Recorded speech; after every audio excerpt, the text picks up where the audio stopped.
विष्णुपाद परमहंस प्रेच अभय चरणारविंद भक्ति वेदांत स्वामी शील प्रभुपाद की नित्य लीला वैष्णव भक्ति सिद्धांत गोस्वामी शील प्रभुपाद की अनंत कोटि वैष्णव वृंद की नामाचार्य हरिदास ठाकुर की प्रेम से कहो श्री कृष्ण चैतन्य प्रभु नित्यानंद श्री अद्वैत गदाधर शिवसती गौर भक्तवृंद की श्री श्री वैष्णव परम मंत्र की श्री श्री भागवत गीता महापुराण की निताय गौर पे मनंदे Our glorious Samal devotees, our glorious Samal devotees, Guru and Gauranga, Hari Hari Hari Bol.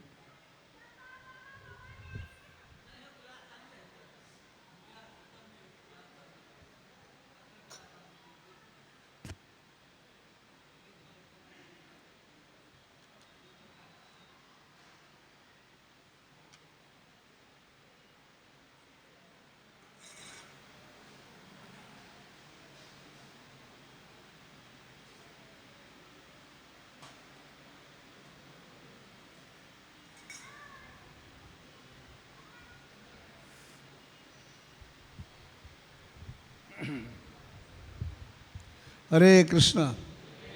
सुनाई पड़ रहा है सबको? पीछे सुनाई पड़ रहा है माता जी? सुनाई पड़ रहा है सभी लोग? सुनाई पड़ रहा है तो सभी शिलान्यास करेंगे। हाथ जोड़िए सभी लोग।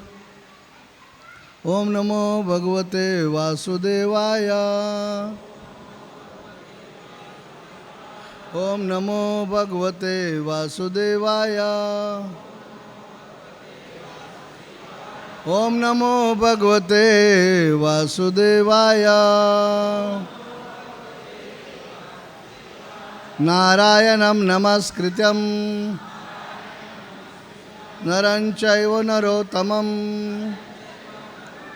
देवीं सरस्वती व्यासं ततो जयमुदीरये। इष्टप्रायेषु भद्रेषु नित्यं भागवत सेवया भगवते उत्तम श्लोके भक्तिर्भवति नैष्ठुकी। हरे कृष्णा कृष्णा कृष्णा हरे हरे, हरे राम राम राम हरे हरे। श्रील प्रभुपाद की जय। वंचाकल्पतरुभ्यो च कृपा सिन्धुभ्यो च पतितनं पावनेभ्यो वैष्णवेभ्यो नमो नमः। कृष्ण मिश्रा। तो बहुत बहुत धन्यवाद आप सभी लोगों के लिए संडे प्रोग्राम में उपस्थित होने के लिए।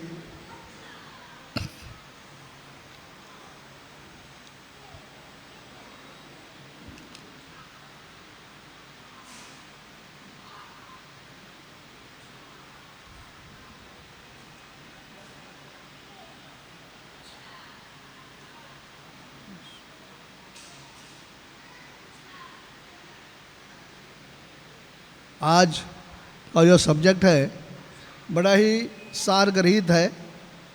ध्यान से सुनिए आप लोग, क्योंकि भागवत गीता सुनने का मतलब होता है मनन करना है और अपने जीवन में उतारने का है। प्रभुपाद जी इस प्रणता से ये सारा सत्संग प्रारंभ किया है तो हर एक व्यक्ति कुछ न कुछ प्राप्त करे, कुछ समझे इस बात को, क्योंकि हमारी बुद्धि का विकास भगवान ने किया है और उस बुद्धि के स्तर पे हम समझ सकते हैं कि भगवान क्या कह रहे हैं और किसके हित के लिए कह रहे हैं। तो इसीलिए ये बात को जानना बहुत ज़रूरी है। आज हम पढ़ेंगे भगवद गीता के 4वें अध्याय का श्लोक संख्या 40। बहुत ही सारगर्हित श्लोक है और ये हमें हमारे लिए उपदेश है। ये अगर हम इस उपदेश को पालन नहीं करते हैं तो हम दुखी हो जाएंगे, संसार में हम दुखी रहेंगे। तो दुख के निवारण करने के लिए भगवान उपाय बता रहे हैं। इस उपाय को सुनना बहुत ज़रूरी है। कौन लोग दुखी होते हैं, कौन लोग सुखी होते हैं, इसका विवरण किया गया है। हमारे पास बहुत कम समय है। आधा घंटा हमारे पास है, तो आधे घंटे में थोड़ा सा बताएंगे हम। तो इसलिए कृपा करके आप लोग ध्यान से सुनिए। अपने मन को, अपनी बुद्धि को, अपने शरीर को मंदिर में लेके आइए। ना कि आप मंदिर में बैठे हैं और शरीर कहीं, मन कहीं और जगह लगा हुआ है, दुकान में, मकान में, घर में लगा हुआ है, तो कोई लाभ नहीं होगा। मृतक शरीर है ये, बैठा हुआ जो शरीर है वो मृतक शरीर है। तो यहाँ पर बैठे हुए जो आप जीव है, भूत है, प्राणी हैं, तो आप इस ज्ञान को हासिल करने का प्रयास कीजिए। आज के गीता के जो श्लोक बोल है वो ऐसे, अज्ञान श्रद्धानस्य संशयात्मा विनश्यति। अर्जुन को भगवान बता रहे हैं, अज्ञान से श्रद्धानस्य संशयात्मा विनश्यति। नायम लोकस्त न परे न सुखम न परम गति। कोई सुख नहीं है, कोई परम गति नहीं मिलेगी। अनुवाद में क्या बता रहे सुनिए, उस श्लोक के अनुवाद। हे कुंती पुत्र, किंतु जो अज्ञानी तथा श्रद्धा विहीन व्यक्ति शास्त्र में संदेह करता है वह भागवत कृष्ण भावना अमृत नहीं प्राप्त कर सकता है। जो शास्त्र में संदेह करता है, जो भगवान के वाणी में संदेह करता है, वो कृष्ण भावनामय को नहीं प्राप्त कर सकता है, अपितु नीचे गिर जाता है। समझ में आइए, अपितु नीचे गिर जाता है। संसार में कुछ नहीं मिलता उसके हाथ में। फिर आगे लिखते हैं, संशय आत्मा के लिए ना तो इस लोक में ना परलोक में ही सुख है। संशय आत्मा जो होता है उसमें संसार में तो दुखी है, क्योंकि भगवान के शब्द पे उसका विश्वास नहीं होता है और भगवान के बात को सुनता नहीं, मानता नहीं है। इसके वजह से अभी तो दुखी है, लेकिन मरने के बाद भी दुखी रहेगा। वो सुखी नहीं रहेगा। कौन कह रहा है? भगवान कह रहे। किसके माध्यम से? अर्जुन के माध्यम से। किसको कह रहे? हम लोगों को कह रहे। हम वही जीव है जो संसार में सुख के पीछे पागल है। हर चीज़ में सुख ढूंढते हैं। कोई धन में सुख ढूंढता है, कोई घर परिवार में सुख ढूंढता है, कोई पत्नी बच्चे में सुख ढूंढ रहा है, कोई मान सम्मान में सुख ढूंढ रहा है, कहीं ना कहीं सुख मिल जाए। लेकिन सुख ऐसे नहीं मिलता है। सुख कहीं और ही है। और सुख को खोजने के लिए हमें आचार्य के चरण चिन्ह पर चलना होगा, तब जाके सुख मिलेगा। तो यहाँ पर इसके तात्पर्य में बताते हैं, भागवत गीता जो शास्त्र है वे सर्वसन्माता, सर्वसामान्य, सभी के लिए है। ये कोई एक आदमी के लिए नहीं है। यहाँ तक कि हिंदू मुसलमान के लिए भी है, ईसाई के लिए भी है, क्रिश्चियनों के लिए भी है। क्योंकि प्रभुपाद जी ने जब प्रचार किया अमेरिका में, तो अमेरिका में कौन है? क्रिश्चियन लोग है। तो यही गीता पढ़ते हैं वो लोग। ईरान, तेहरान, इजराइल आदि देशों में जो प्रचार, मुस्लिम कंट्री है, गल्फ कंट्री है, वहाँ पर प्रभुपाद ने प्रचार किया, तो यही गीता पढ़ाई उनको।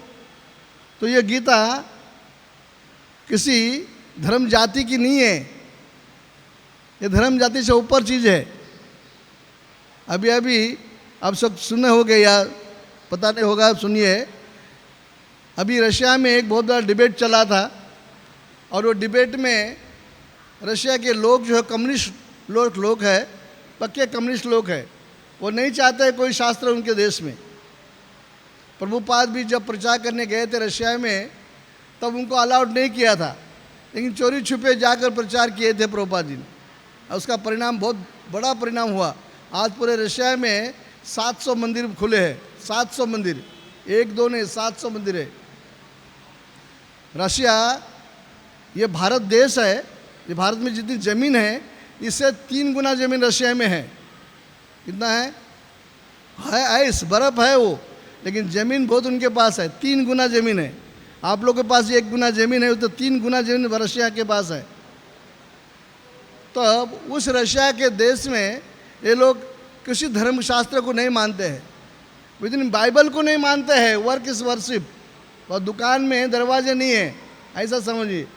24 काम करना है। इंद्रिय तृप्ति करनी है, खाना है, पीना है, सोना है, बस। तो ऐसे देश में जब गीता का डिबेट हुआ तो उन्होंने कहा कि ये जो गीता है यहाँ नहीं चाहिए हमको, ये हमको नहीं सुनना है, ना हमारे जो युवा पीढ़ी है उनको भी सुनाना है। तब और साउथ इंडियन एक वकील है, उन्होंने वो डिबेट में भाग लिया और उसको प्रमाणित किया। क्या प्रमाणित किया? कि गीता जो है वो किसी जाति धर्म की नहीं है। उसने प्रमाणित किया ये भगवान के शब्दों से, संस्कृत के व्याकरण पढ़ने के माध्यम से उन्होंने प्रमाणित किया कि गीता किसी हिंदू धर्म की नहीं है, मुस्लिम धर्म की नहीं है, ईसाई धर्म की नहीं है, ये सनातन है। क्या कहा? सनातन है, ये किसी जाति धर्म की गीता नहीं है। तो यहाँ पर उसी बात को दोहराया, प्रभुपाद जी दोहराते हैं, भगवत गीता सभी प्रमाणों के अन्य शास्त्रों में सर्वोत्तम है। सर्वोत्तम है वो शास्त्र, गीता सर्वोत्तम गीता शास्त्र है, कोई सामान्य गीता नहीं है ये। विवेकानंद भी एक बार अमेरिका गए थे, प्रभुपाद जी कभी कभी बोलते हैं, तब वहाँ पर भी डिबेट हुआ था। और डिबेट में उन्होंने कहा कि 1000 प्रकार के जाति धर्म के लोग हैं, 1000 प्रकार के किताबें लिखी हुई है, और सभी लोग अपने अपने गुरु समझते हैं, गुरु मानते हैं, और गुरु उनको फॉलो करते हैं सभी लोग। जैसे यहाँ ही देखिए नहीं, पंजाबी है, सिंधी है, क्या क्या है, गुजराती है, मराठी है, सब लोग अपना अपना ग्रुप बनाया हुआ है और सबको उनके गुरु है, अपने अपने जाति में ग्रुप है वैसे। तो विवेकानंद जी को बोले एक मीटिंग में बुलाया था, उन्होंने सबसे पहले आए, विवेकानंद जी सबसे आए। वो मीटिंग का एजेंडा था कि सब अपने अपने धर्म ग्रंथों को लेके आना है, अपने अपने धर्म ग्रंथों को लेके आना है। जो ग्रंथ हमारा ये गीता है इसको साथ में लेके आना है उस मीटिंग में। तो विवेकानंद जी जो है बड़े बुद्धिमान व्यक्ति है और भारत के बड़े ही उधारदायक सैनिक है वो। तो सबसे पहले गए और वो क्या लेके गए? ये गीता को ले गए। सबसे पहले वो गीता को ले गया और गीता को रख दिया, ऐसे गीता को रख दिया इधर। और बाद में वो लोग आए, कोई क्रिश्चियन आया तो बाइबल लेकर उसके ऊपर रख दिया, कोई मुसलमान आया तो कुरान रख दिया, कोई जो भी आया तो, और कुछ ऐसे करते करते हजारों ग्रंथ ऊपर रख दिए, सब ग्रंथ ऊपर आ गए। और जब डिबेट चालू हो गया तो एक ही शब्द में विवेकानंद जी ने कहा कि अगर ये गीता को मैं निकाल दूँ तो सब गिर जाओगे। क्या कहा उन्होंने? ये गीता को मैं निकालूँ यहाँ से तो आप रहने वाले नहीं है। इसका मतलब यह है कि सभी लोग हम गीता पे आधारित है। समझ में आया? हाँ, हमारा जो भी शास्त्र है, जो भी वेद पुराण है, जो भी कुछ है, क्योंकि भगवत गीता पे आधारित है। वो कैसे है वो आपको गीता पढ़नी पड़ेगी। भगवान कहते हैं वेदस्य हम रहामे तो वेदम। कोई अगर वेद पढ़ता है और मुझे नहीं जानता है तो कुछ भी नहीं जानता है। तो वेद पढ़ने के बाद मुझे जानना चाहिए वेद का कर्ता कौन है। इसीलिए ये जो गीता है इसको वास्तविकता से समझना चाहिए। आज इस प्रपोर्ट में प्रभुपाद जी लिखते हैं, जो लोग पशु तुल्य है, जो लोग पशु तुल्य है, जानवर है, सीधी भाषा में सुनो, जो लोग जानवर है वो प्रामाणिक शास्त्र को प्रामाणिक शास्त्र में श्रद्धा नहीं रखते हैं। जो पशु तुल्य है वो शास्त्र में श्रद्धा नहीं रखते हैं, नहीं रखते हैं। फिर प्रभुपाद लिखता है कि रखते भी है, कोई लोग रखते भी है, उसमें कोई कैटेगरी है जो रखते भी है, लेकिन वो भगवान की पूजा नहीं करते हैं। उसमें भी कोई पूजा नहीं करता तो उसमें भी ऐसे है। लेकिन कोई कोई लोग ऐसे हैं जो भगवान से, कृष्ण से ईर्ष्या करते हैं। किंतु वास्तविक श्रद्धा नहीं होती है, उनकी वास्तविक श्रद्धा भगवान के प्रति नहीं होती है। और ये श्लोक का तात्पर्य है कि श्रद्धा विहीन है वो नीचे गिर जाता है, अर्थात उसका पतन हो जाता है। अगर भगवान के प्रति श्रद्धा नहीं है तो किसके प्रति श्रद्धा है? बोलिए। अरे थोड़ा सा विचार करो मन में आपने कि भगवान ने हमें ये हवा दी है, ये आकाश दिया है, ये पृथ्वी दिया है, ये जल दिया है, ये कौन दिया है? कोई तो दिया है। साइंस में भी कुछ न कुछ बता दे कि ये भगवान ने दिया हुआ है, तो भगवान को मानना ज़रूरी है हमको। और उसके प्रति हम श्रद्धा नहीं रखेंगे तो किसके प्रति श्रद्धा रखेंगे? क्या होगा हमारा? तो यहाँ पर प्रभुपाद जी इसी बात को दोहराते हैं कि व्यक्ति में श्रद्धा रखने की श्रद्धा करने के लिए इच्छा होती है, लेकिन भगवान की पूजा नहीं करते। वो कहते सामान्य व्यक्ति है, कोई वीर था, क्षत्रिय था, वो बड़ा लड़ाका आदमी था, हजारों आदमी को एक साथ मारने वाला आदमी था, ऐसा कोई बड़ा आदमी था वो भगवान नहीं था। कई लोग तो गीता की टीका में लिखते हैं कि उसके अंदर की आत्मा को पूजा करो, भगवान के अंदर की आत्मा को पूजा करो। क्या कहते हैं वो लोग? भगवान के अंदर एक आत्मा है, उसकी पूजा करो, ये कृष्ण की पूजा मत करो। नहीं नहीं नहीं, ये कृष्ण भगवान नहीं है, उसके अंदर की आत्मा वो भगवान है। क्या समझाएं किसी को? प्रभुपाद जी कहते हैं ये सब लोग भ्रमित करते हैं, जीव को भ्रमित करते हैं, भ्रम में डालते हैं, क्योंकि वास्तविक ऐसा नहीं है। ऐसे लोग कृष्ण भावना में कोई श्रद्धा नहीं होती है और वो नीचे गिर जाते हैं। प्रयुक्त कोटि के व्यक्ति श्रद्धालुहीन होते होते सदा ही वह अपने मोहग्रस्त संघर्ष में पड़े हुए हैं, अपनी चिंतन में पड़े हुए हैं, अपने मन की भावना में पड़े हुए जीव है। गीता को नहीं समझते हैं, समझाने का प्रयास नहीं करते हैं, क्योंकि गीता को अगर पढ़ना है तो साधु के पास जाना पड़ेगा। जो लोगों ने गीता का अध्ययन किया है प्रॉपर, वही समझा सकता है गीता को। क्योंकि गीता एक शास्त्र है। जैसे भागवतम में कहा कि भक्त भागवत और ग्रंथ भागवत, दो भागवत है। तो भक्त भागवत तो दिख रहे हैं सब लोग, लेकिन ग्रंथ भागवत है, कोई नहीं कहेगा ग्रंथ भक्त भागवत की जरूरत नहीं है हमको, हम ग्रंथ को पढ़ेंगे। क्या समझेगा ग्रंथ को पढ़ के? कभी नहीं समझ सकता है। भागवत को नहीं समझ सकता है वो, जब तक वो भक्त भागवत की सेवा नहीं करेगा। एग्जाम्पल ले लो, आपके भौतिक संसार के दुनिया में जो जीवन जी रहे हो आप लोग यूनिवर्सिटी में, कॉलेज में, यदि स्कूल में गए तो आपके दादा पिताजी सब जानते हैं कि स्कूल की किताबें कहाँ मिलती है, कहाँ मिलती है स्कूल की किताबें, किधर मिलती है, कहाँ मिलती है? हाँ, क्या बोला सुना नहीं? इस्कॉन में थोड़ी मिलती है किताबें। तुम बाहर के दुनिया में पढ़ा कि कहाँ किताब मिलती है? दुकानें मिलती है सब। दुकान, केमिस्ट्री सब, भूगोल कहाँ से खरीद के लाया? दुकान से लाया। हम आपके पिताजी कहाँ से बुक खरीद के लाए? ये सारी किताबें दुकान से खरीद के लाए। लेकिन दुकान में खरीदने के बाद भी आपको वो किताब समझ में नहीं आया, इसलिए तुमको एक टीचर के पास भेजा, एक स्कूल में डाला, एक स्कूल में डाल दिया, तो किताबें सर पे बांध के तभी जाके तुम उस किताब को समझा। समझ में आया? समझ में आया? वो किताबें हैं लेकिन उसको समझ नहीं सकते तुम।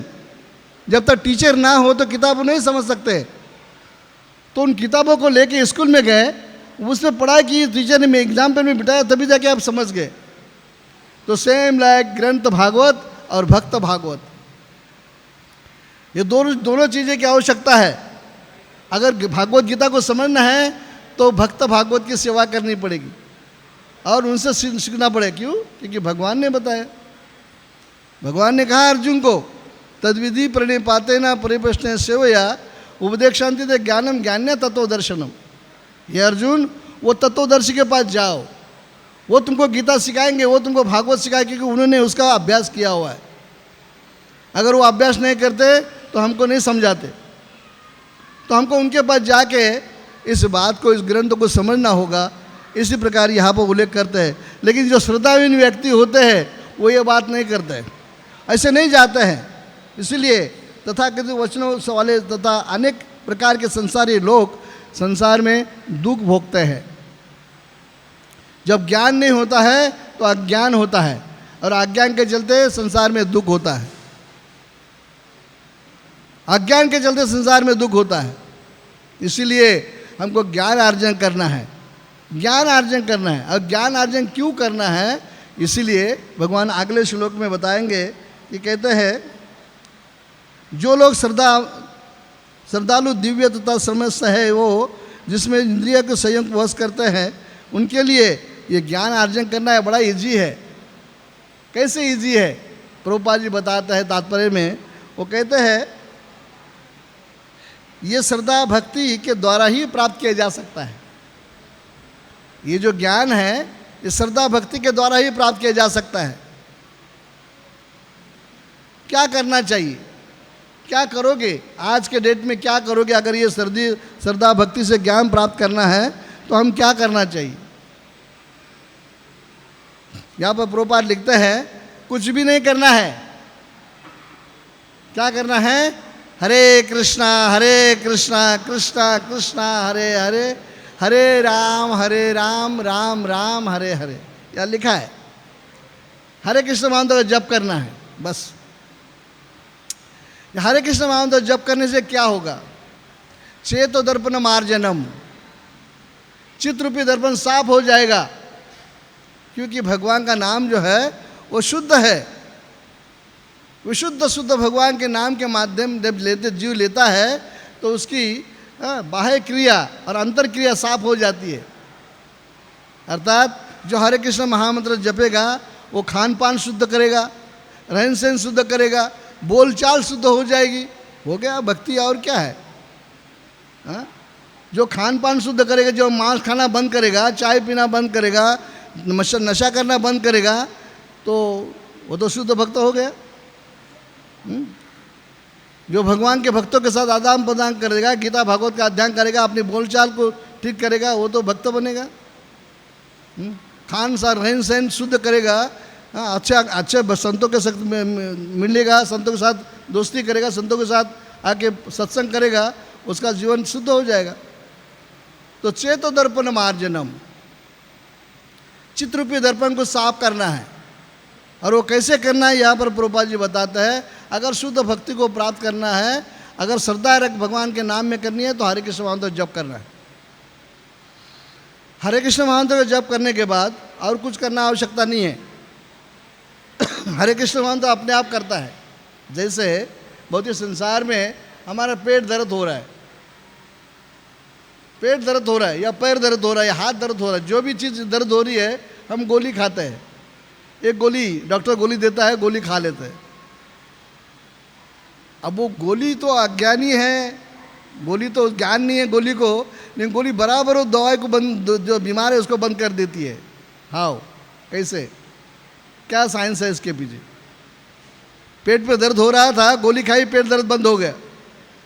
पैर में दर्द हो रहा था, गोली खाई, पैर दर्द बंद हो गया। क्या किया, अरे गोली सिर्फ मुंह में डाल दिया और पानी पी लिया बस, और कुछ नहीं किया। तो खाने मात्र से ही हमारा सब कुछ पीड़ा दर्द दुख दूर हो गया। तो सेम लाइक भगवान का नाम तो इससे अच्छा ही विशुद्ध सत्व में आता है। जब भगवान का नाम जप करोगे तो सारा कुछ सब कुछ पीड़ा दूर हो जाएगी। इसीलिए यहाँ पर लिखा है कि भगवान के नाम का जप करना चाहिए, महामंत्र का जप करना जाता है, क्योंकि इसी से हृदय में भौतिक मलिनता दूर हो जाएगी। इधर लिखते हैं प्रभुपाद, जो भौतिक मलिनता है हमारे अंदर, क्या मलिनता है हमारे अंदर, मलिनता काम, क्रोध, लोभ, मोह, मत्सर्य, ये सब भरा हुआ है। हम ईर्ष्या करते हैं, हम दोष दिखते हैं दूसरे का, ये हमारे अंदर भरे हुए सब टूट लूट भरे हुए हैं। ये बिल्कुल हमको आगे बढ़ने नहीं देते हैं, भक्ति में आगे नहीं बढ़ने देते हैं। यही कारण है कि हमें श्रद्धा नहीं शास्त्र में।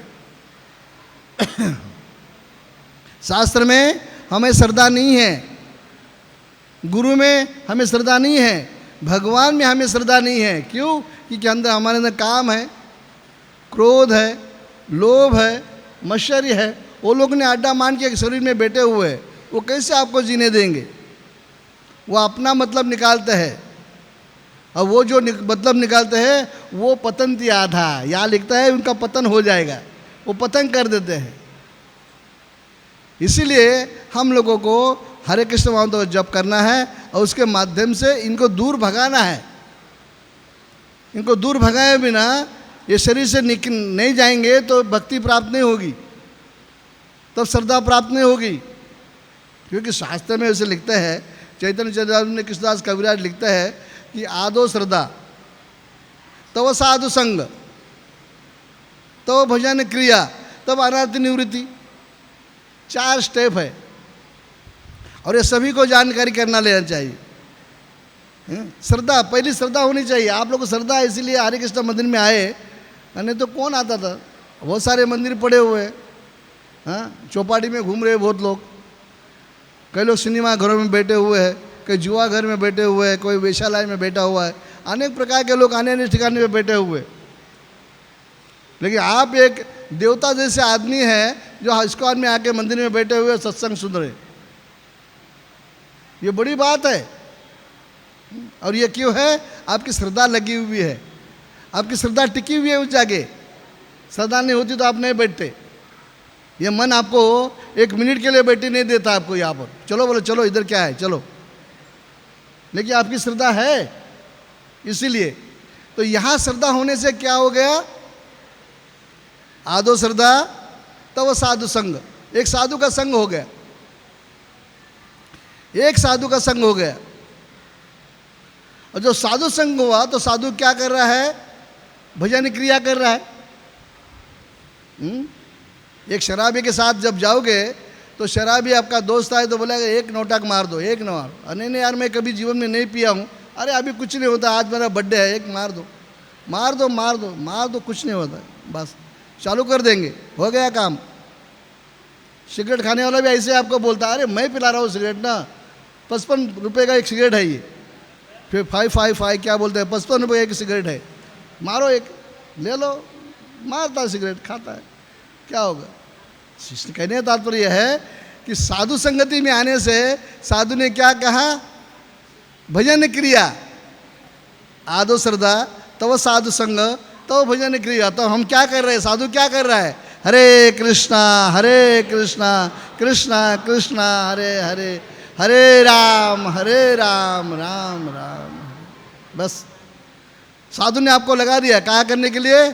भजन करने के लिए लगा दिया, बस। और इससे आपका हाँ उधार ही उधार है, इसका आपका लाभ ही लाभ है, इसमें हानि नहीं है। अब बड़े भक्त बन जाएंगे, सन्यासी बन जाएंगे, बड़े दानी बन जाएंगे, क्या क्या नहीं बनेंगे आप, क्योंकि भगवान के नाम में शक्ति है और वो जीव को वो शक्ति प्रदान करते हैं। तो जब अनर्थ दूर हो जाएगा तो भगवान की भक्ति प्रारंभ होती है। अगर अनर्थ हमारे अंदर है तो यहाँ पर उसी बात को दोहराया है कि जो शास्त्र में श्रद्धा नहीं करता है, जो भगवान में श्रद्धा नहीं करता है, जो साधुओं में श्रद्धा नहीं करता है, वो नीचे गिर जाता है। गिर जाने का मतलब क्या होता है? पशु तुल्य हो जाता है, पशु बनता है वो। पशु को कोई दिक्कत नहीं है, संसार की कोई धर्म की बात के बाद पशु नहीं सुनेगा। हाँ, संसार में जो पशु है वो गाय एक पशु है, उसके शरीर में 33 कोटि देवता वास करते हैं, लेकिन हम उसको दरवाजे में बांधते हैं, उधर गेट के बाहर, मंदिर में नहीं लाते हैं। लेकिन ये मनुष्य शरीर ना जाने कितना पाप करता है, उसको हार पहनाते हैं, उसको चंदन लगाते हैं, उसको क्या क्या करते हैं, उसको वेलकम करते हैं। तो इसका वैल्यू है। तो पशु तुल्य हो जाता है वो आदमी और अपने सारे कर्तव्यों को भूल जाता है। इसलिए भगवत गीता के 18वें अध्याय में कहा, भगवान ने क्या कहा सुनो। भगवान ने कहा यदि कोई अहंकारवश मेरी बात को नहीं मानता है, यदि कोई अहंकारवश ये गीता को आदेश का नहीं मानता है, मिथ्या अहंकारवश नहीं मानता है, तो वो इस संसार में पशु तुल्य जीवन जीता है और इस जीवन में तो सुख है ही नहीं है उसके पास। भव्य अगले जीवन में सुख नहीं मिलेगा, नहीं मिलेगा। वो गिर जाता, संसार में गिर जाता है, जन्म जन्मांतर संसार में गिर जाता है। वो कभी निकल नहीं पाता है संसार से ऊपर, कभी नहीं। आसुरी योनि मापन्न, जन्म जन्मांतर के आसुरी योनि में पड़ा रहता है वो व्यक्ति। इसीलिए हम लोगों को भगवान की भक्ति में लगना चाहिए, भगवान से प्रार्थना करनी चाहिए कि हे भगवान, ये आसुरी योनि नहीं चाहिए हमको, इससे हमको बाहर निकाल दो, वही निकाल सकते हैं। फिर गीता के 16वें अध्याय में कहते हैं, ये 18वें अध्याय में बताया है, अभी मैं पढ़ रहा था वो 4वें अध्याय में बताया है, और तीसरा पढ़ रहा था वो 16वें अध्याय में बताया है। गीता के 18 अध्याय है, उसमें 16वें अध्याय, ये शास्त्र विधि उत्सृज्य वर्तते कामकारत, ये शास्त्र विधि उत्सृज्य वर्तते कामकारत, न संसिद्धि न अपनोति, न संसिद्धि न अपनोति, न सुखम न परम गति। कुछ भी नहीं आएगा भाई, ना सुख मिलेगा ना परम गति मिलेगी। क्या करोगे, क्या होगा आपका, कौन समझाएगा इसको? ये मैं नहीं बोल रहा हूँ, ये गीता बोल रही है। भगवान कह रहे हैं, मेरे बात को नहीं मानोगे तो नष्ट हो जाओगे, नष्ट हो जाओगे। मुझे कोई तकलीफ नहीं है, लेकिन शास्त्र यहाँ कह रहा है आपको सुख चाहिए। हम सभी लोग सुख के पीछे पागल होते हैं, सुख चाहते हैं, हर चीज़ में सुख चाहते हैं। तो सुख कैसे प्राप्त होगा? कि भगवान के आदेश का पालन नहीं करेंगे तो सुख नहीं मिलेगा आपको, बिल्कुल नहीं मिलेगा सुख। कोई आपको सुख नहीं दे सकता है। कई सुख का दुकान कोई खोल के नहीं रखा है जो 10 रुपया 5 रुपये का सुख खरीद के लाओ घर में, ऐसा नहीं है। गोविंद के चरणों में सुख मिलेगा, और जब तक उनके चरण हम नहीं पकड़ेंगे तब तक वो सुख की स्थायी नहीं होगी। यहाँ पर लिखते हैं, तो श्रद्धावान व्यक्ति है वो समस्त कार्य में भगवान के लिए करता है। श्रद्धावान व्यक्ति सारा कार्य भगवान के लिए करता है, और भगवान के लिए जब करता है तो भगवान भी तो दयालु है, दयालु है। वो देख रहा है कि ये मेरे लिए कर रहा है ना। यद करोषि यद नासी यद जीवदासी यद तपस्या से कौनत्या तत्कृत मदार्पणम। भगवान ने कहा कि जो कुछ करते हो, खाते हो, सोते हो, जागते हो, सब कुछ मुझे अर्पण करो। और जब मुझे अर्पण करने का मतलब क्या होता है कि भगवान को समर्पण करना है, सब कुछ भगवान को समर्पण करना है। दीन बंधु दीनानाथ मेरी डोरी तेरे हाथ, बस। आपका कुछ नहीं है, आपका कुछ नहीं है। इस संसार में आए हो, हाँ, कुछ लेके नहीं आए थे, कुछ लेके जाओगे नहीं। जो कुछ प्राप्त किया था यहाँ वह आए छोड़ के जाना पड़ेगा। इससे पहले आपको श्रेय कमाना है, और ये श्रेय तभी कमा सकते हो जब श्रद्धावान हो गए। श्रद्धाविहीन व्यक्ति ये श्रेय को नहीं कमा सकता है। बस संसार में क्या जीता है, स्वधर्म जीता है। बड़े बड़े लोग इस संसार में आए, धरती पे विजय प्राप्त करने के लिए क्या क्या नहीं किया। हिरण्यकश्यपु, रावण जैसे बड़े बड़े लोग आए, क्या रह गया उनका? कुछ भी नहीं रहा संसार में। धरती ने सबको खा गई और उसका कुछ भी क्रिया नहीं रही। लेकिन जो बड़े बड़े संतों ने जो काम किया है वो आज तक हम उनको गुणगान करते हैं। क्यों करते हैं गुणगान? क्योंकि उन्होंने अच्छे काम किए हुए हैं, भगवान के प्रति श्रद्धा उत्पन्न की हुई है, भगवान के साथ अपना संबंध ज्वाइन किया है। इसीलिए हम प्रभुपाद को ऊंचे आसन में बैठा के रखा है। क्यों रखा है ऊंचे आसन में बैठा के? क्या वजह है? भगवान जैसी उनकी हम पूजा करते हैं, क्या वजह है? ये मर्म जानना बहुत ज़रूरी है। ये अभी हम जान सकते हैं, बाद में आपको समझ में नहीं आएगा। जब पशुतुल्य हो जाओगे, यहाँ पर लिखते हैं कि पशुतुल्य, जब भगवान के शास्त्र में श्रद्धा नहीं होगी, धर्म के प्रति श्रद्धा नहीं होगी, तब पशुतुल्य हो जाएंगे। तभी ये दिमाग में नहीं आएगा ये बातें, लेकिन आप भी समझ में आएगी। नहीं भाई, ये किसके पीछे राज है। वो व्यक्ति हम जैसा एक व्यक्ति है, लेकिन उन्होंने सर्वस्व भगवान को ऑफर कर दिया, सर्वस्व भगवान को ऑफर कर दिया, अपने पास कुछ भी नहीं रखा। कितने लोग इस्कॉन मंदिर में बाहर गए हुए हैं? कितने लोग गए बाहर? बम्बई छोड़ के कितने लोगों ने इस्कॉन के मंदिर में बाहर जाके दर्शन किया है? सब लोगों ने किया, बहुत लोगों ने किया। क्या लिखा है वो मंदिर में? मंदिर के गेट पे क्या लिखा है? क्या लिखा है? अहमदाबाद गए होगे, बड़ौदा गए होगे, दिल्ली गए होगे, तिरुपति गए होगे, जहाँ जहाँ गए होगे, अमेरिका गए होगे, यूरोप गए होगे, तो वह क्या लिखा है? प्रभुपाद का नाम कभी पढ़ा आप लोगों ने दुकान वो गेट के सामने? हाँ, कहाँ पढ़ा आपने प्रभुपाद का नाम? कहाँ पढ़ा? हाँ, कोलंबिक, बलराम द्वीप,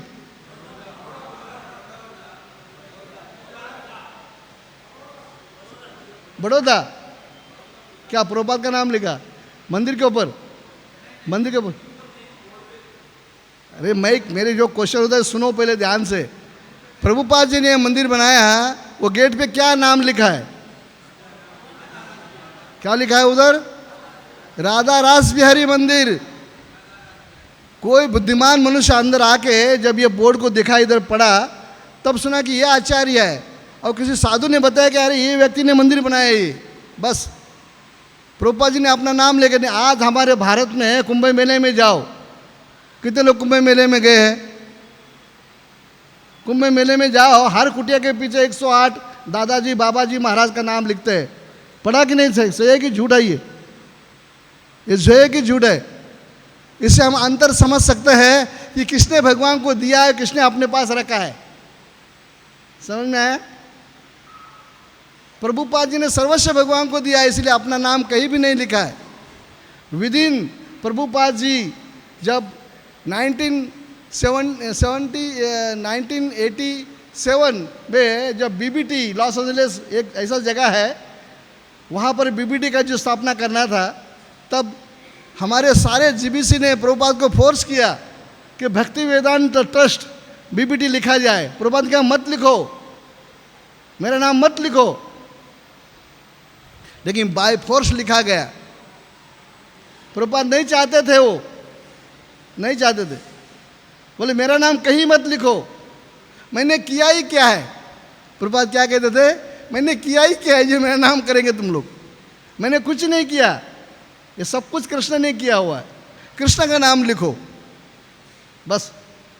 इसीलिए जो भगवान के भक्त होते हैं सब कुछ भगवान को दान करते हैं। अरे लौकिक बात सुनो, लौकिक बात, संसार की बात सुनो। सुनाई पड़ रहा है? पीछे वाले सुनाई पड़ रहा है?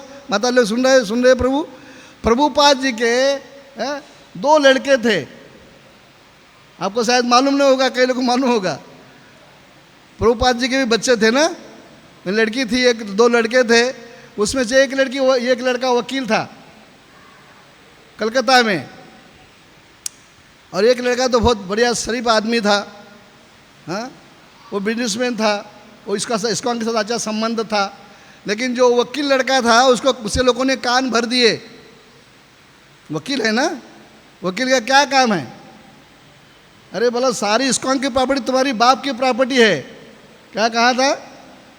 सारी इस्कॉन के मंदिर तुम्हारे बाप के हैं, केस कर दो, सब तुम्हारे सारे मंदिर के तुम महान बन जाओगे। और किया, ऐसा हुआ, ऐसा हुआ। और होने के बाद जब कोर्ट में गए तो प्रभुपाद के नाम पे बैंक अकाउंट भी नहीं है। ये अरबों खरबों का जो मालिक प्रभुपाद जी है, उसके नाम पे बैंक अकाउंट भी नहीं है। क्या मिलेगा बेटे को? थप्पा मिलेगा?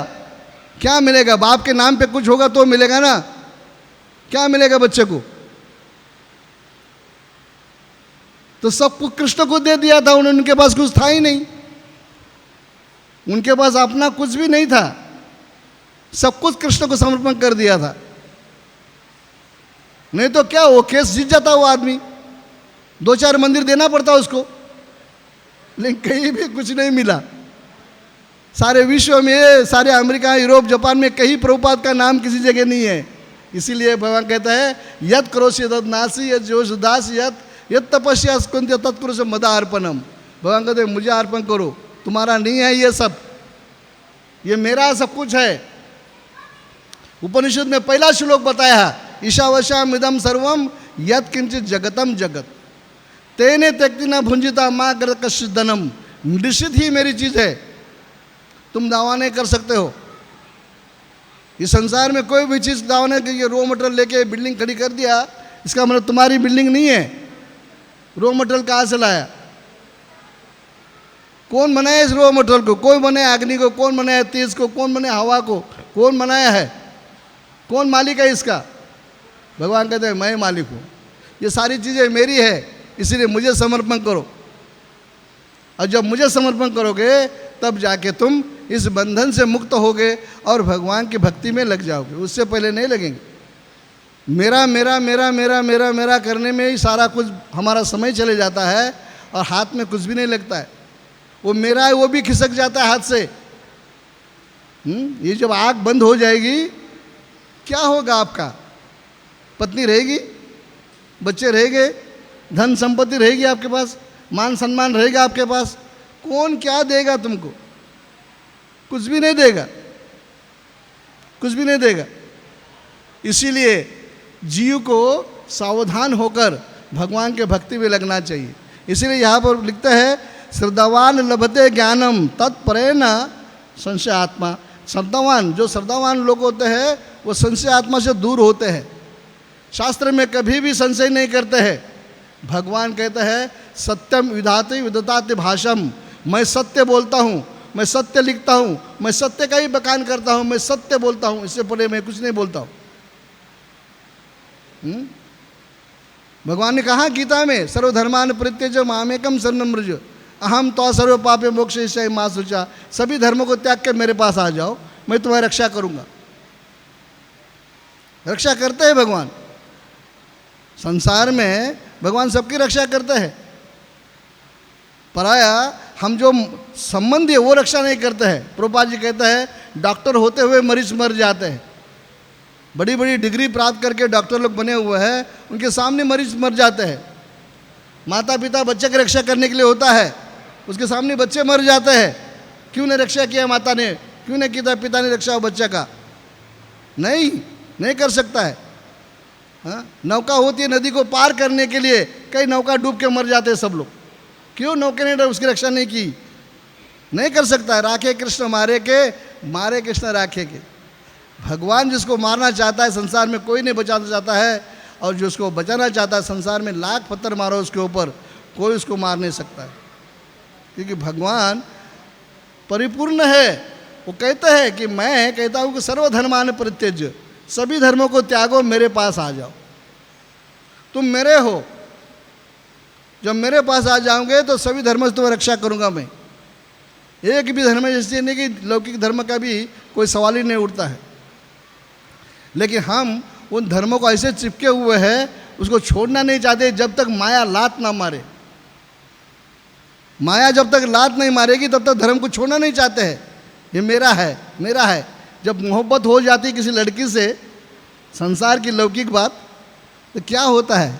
कितना अच्छा लगता है, कितना मीठा लगता है। क्या उसके साथ रात भर नींद नहीं आती है, वाह वाह, उसका चित्र रात भर दिखता है। वो लड़की का सपना देखते रहता है पागल आदमी। और कोर्ट में जाके जब डाइवोर्स का समय आता है तब क्या होता है? वही लड़की थी ना, वही रूपवती का लड़की थी जिसने आपसे बहुत प्यार किया था, बहुत गुलगुले बातें की थी, लेकिन आज डाइवोर्स पे पेपर पे साइन करके आपको लात मार के निकाल दिया घर से बाहर। क्या हुआ आपके साथ में? तब कौन करेगा क्या ये सब? ये हकीकत है, वो हकीकत है। उससे पहले ही शादी नहीं करते, ब्रह्मचारी रहते, हरे कृष्ण मंदिर में आके ब्रह्मचारी रहते, तो काय को झगड़ा होता है ये सब? या तो हम लोग आश्रम खोल के रखा है, 10,000 स्क्वायर फीट में हम लोग ब्रह्मचारी को रखते हैं। यहाँ पर जीव का जो स्क्वायर फीट दाम है, जीव का दाम है 10,000 रुपये का 1 स्क्वायर फीट जगह है। हमारे ब्रह्मचारी रहते हैं 5 माले पे, 6 माले पे, 7 माले। हम आपको इन्विटेशन करते हैं, आइए ब्रह्मचारी रहिए, छोड़ दीजिए सब झंझटबाजी, कोई शादी विधि मत कीजिए और भगवान को समर्पण हो जाए। नहीं नहीं नहीं, ये नहीं। प्रभुपाद कहते हैं दिल्ली का लड्डू, दिल्ली का लड्डू खाया वो भी पछताया, नहीं खाया वो भी पछताया। समझ में आया? समझ में आया? बुद्धिमान लोग समझ जाएंगे, मूर्ख लोग नहीं समझेंगे। जो दिल्ली का लड्डू खाया वो भी पछताया, अरे नहीं खाया वो भी पछताया। जिसकी शादी हुई है वो तो माथा माथा मार रहा है, अरे क्या झंझट लिया मैंने, साला क्या कर दिया, कितना अच्छा खासा था मैं, अब क्या करूं, टेंशन ही टेंशन सब खड़ा कर दिया। घर में आते ही लंबी लिस्ट देती है, ये लाओ वो लाओ वो लाओ वो लाओ वो लाओ। कहाँ से लेके आएगा? पगार तो इतना है, क्या करूँ? किसके उधार लो? कौन दोष देगा? हाँ, क्या करेगा? तो वो पछता रहा है। लेकिन जो शादी नहीं किया है वो बोलता है अरे शादी करके देखो क्या मिलता है, कितना अच्छा मज़ा आता है, हाँ? कितना मज़ा है, चलो शादी करते हैं। तो दिल्ली का लड्डू खाया वही पछताया, नहीं खाया वही पछताया। इसलिए प्रभुपाद जी कह रहे हैं और भगवान कह रहे हैं कि सर्वधर्मान पर, सभी धर्मों को त्याग कर मेरे पास आ जाओ, इस झंझट से दूर हो जाओ। एकमात्र श्रद्धा ठीक करो, अपनी श्रद्धा से भगवान का भजन करो। अगर श्रद्धा आपकी ठीक नहीं है तो भजन नहीं होगा। आज के श्लोक का यही तात्पर्य है कि हमारी श्रद्धा जो है वो शास्त्र में रखनी चाहिए। अगर शास्त्र में श्रद्धा नहीं है, भगवान में श्रद्धा नहीं है, भक्तों में श्रद्धा नहीं है, तो सारा जीवन ही व्यर्थ है और आपके जीवन में वो कुछ भी नहीं मिलेगा आपको। श्रद्धा से ही सब कुछ होता है, श्रद्धा नहीं है तो कुछ भी नहीं है। इसीलिए श्रद्धा से भगवान का भजन करो भाई, और अपना जीवन में सार्थक हो जाओ। ये समय बार बार नहीं मिलेगा। आज का 2 बज गए, हमारे सभी घड़ी में 2 बज गए, ये कल 2 नहीं बजेंगे। लाखों रुपया देने पर, लाखों डॉलर देने पर भी ये 2 नहीं, फिर से कल नहीं बजेंगे। आज 2 बज गए, खलास, हमारे जीवन से 2 निकल गए। इसीलिए हम लोगों को भक्ति की ओर जाना है, भगवान के पास जाना है, और धीरे धीरे धीरे भगवान के साथ हमारा संबंध जो है, भूला हुआ संबंध, उसको स्थापन करना है और श्रद्धा से युक्त होकर भगवान का भजन करना है। इसी से आध्यात्मिक जीवन में उन्नति होगी, अन्यथा नहीं होगी, नहीं होगी, नहीं होगी, नहीं होगी। कुछ भी नहीं कर सकते आप, कुछ भी नहीं कर सकते। ऊपर से करने से कुछ नहीं होगा। गुरु जी कहते हैं बाटली हानि के अंदर है, बाटली मत चाटो, ढक्कन खोलो फिर हानि खाओ। तो भक्ति में अपने आप को लगा दो, जो जीवन बचा है भक्ति में लगा दो और भजन करो, तब जाके आगे श्रद्धा होगी।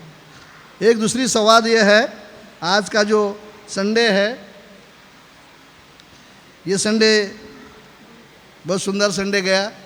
नेक्स्ट संडे जो है वो भी सुंदर संडे है। तो नेक्स्ट संडे में नरसिंह चतुर्दशी है। कहाँ गए हो? बुलाओ उसको, बुलाओ उसको, बुलाओ।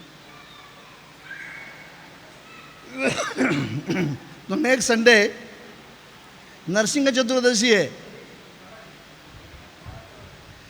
तो नरसिंह चतुर्दशी का जो उपवास होता है वो दिन भर का उपवास होता है। आप लोगों को भी उपवास करना पड़ेगा। एक दिन उपवास करने से बहुत कुछ होता है। तो कृपा करके नरसिंह चतुर्दशी के दिन का, कल का जो आज कल हमारा मीटिंग हुआ, मीटिंग में डिसाइड हो गया है कि सारे मेंबर को खबर करने के लिए कि नेक्स्ट संडे ये जो फीस्ट प्रोग्राम है या फीस्ट लेक्चर्स है ये नहीं होगा।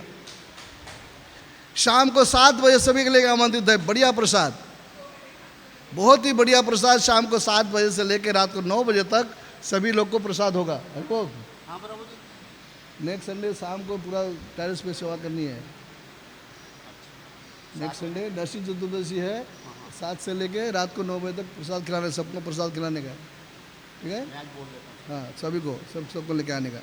तो नेक्स्ट संडे जो है वो आपको आना है और प्रसाद दोपहर के समय आइए, आरती में आइए। आपकी श्रद्धा को यह मत कीजिए, आइए आप आरती कीजिए, लेकिन प्रसाद नहीं मिलेगा क्योंकि उपवास है। नरसिंह देव का उपवास पूरा दिन के लिए उपवास होता है। जैसे जन्माष्टमी होती है वैसे ही नरसिंह देव का भी अवतार होता है। तो नेक्स्ट संडे नरसिंह चतुर्दशी है और नरसिंह चतुर्दशी के दिन में हम लोग बिल्कुल प्रसाद नहीं ग्रहण करते हैं। सुबह से लेकर शाम तक 7 बजे यज्ञ होगा मंदिर में, और यज्ञ के बाद में दिन के समय भी आप लोगों के मनोरंजन के लिए ड्रामा है नरसिंह भगवान के बारे में, लेक्चर्स है नरसिंह भगवान के बारे में, ये सब कार्यक्रम होगा। तो कृपा करके आप दिन भर में मंदिर में रह सकते हैं और इसका लाभ ले सकते हैं। तो नेक्स्ट संडे, ये संडे तो कार्यक्रम हो गया, सब कुछ ठीक होगा, लेकिन नेक्स्ट संडे नहीं होगा। दिन के समय में यहाँ पर नरसिंह भगवान का लेक्चर होगा दिन में, ठीक है? सबको ध्यान दीजिए। तो शाम को आप लोग अपना कार्ड लेके 7 बजे पधारेंगे। प्रसाद के लिए 7 से लेके वो गुरुकुल का जो टेरेस है, सॉरी हेवन ऑफ अर्थ का टेरेस है, टेरेस के ऊपर प्रसाद आप लोग को रखा है। मेंबरशिप के लिए सेपरेट प्रसाद रखा है और जो कांग्रेगेशन के लिए सेपरेट प्रसाद रखा है। तो इन सभी के लिए प्रसाद पेट भर के बढ़िया प्रसाद मिलेगा। लेकिन शाम को 7 से लेके रात को 9 बजे तक, 7 से 9, ध्यान दीजिए। ओके, बोलिए हरे कृष्णा हरे कृष्णा कृष्णा कृष्णा हरे हरे हरे राम राम राम हरे हरे। तो आज का जो श्लोक का तात्पर्य है, ये हमें भगवान के प्रति श्रद्धा रखनी है, प्रेम से, और भजन करना है। हरे कृष्ण। चलिए, हम लोग हर एक संडे के भांति से बाहर जाते हैं, बाहर से अपनी अपनी थाली लेके प्रसाद खाने के लिए आ जाइए। ओके, संजय का है। संजय प्रभु जी। हरे कृष्णा प्रभु जी, जितना जल्दी आप बाहर जाएंगे उतना जल्दी प्रसाद स्टार्ट होगा। हरे कृष्णा।